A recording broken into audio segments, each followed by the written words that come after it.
Hi friends, શું કરો છો તમે બધા લોકો? ઊંઘવાનો ટાઈમ થઈ ગયો છે નહીં?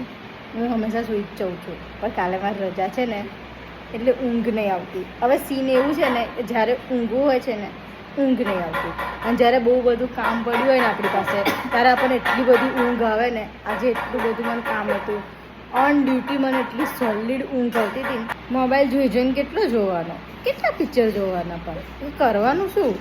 તો કંટાળી ગયા ફોન જોઈ. પહેલાંનો ટાઈમ કેટલો સરસ હતો નહીં? આપણે બધા બહાર બેસીએ ફેમિલી સાથે અને તાપણી કરતા હતા. શિયાળામાં, ઉનાળામાં આઈસ્ક્રીમ ખાવા જઈએ, ચોમાસામાં રાત્રે આમ વરસાદ પડતો હોય છાતા પડતા હોય ને બહાર ફરવા જઈએ, તો કેટલી મજા આવતી હતી ને.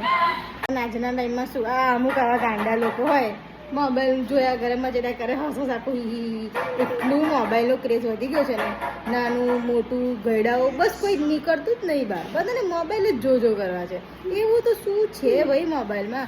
રૂમમાંથી બહાર નીકળો, સ્પોર્ટ્સ છે કેટલા બધા રમવાના, રમો, ખાવા પીવા જાઓ, ઠંડી હવામાં બેસો, એવું બધું તો કોઈ કરવું જ નહીં. આ ઉનાળામાં એટલી ગરમી લાગે છે ને, પીજીમાં એસી નહીં, શું કહેવાનું? આટલા ડિજિટલ જમાનામાં એસી નહીં, કેવી રીતે ઊંઘવાનું? કોઈ મને કહો કે હું આટલી ગરમી કેમની ઊંઘું યાર?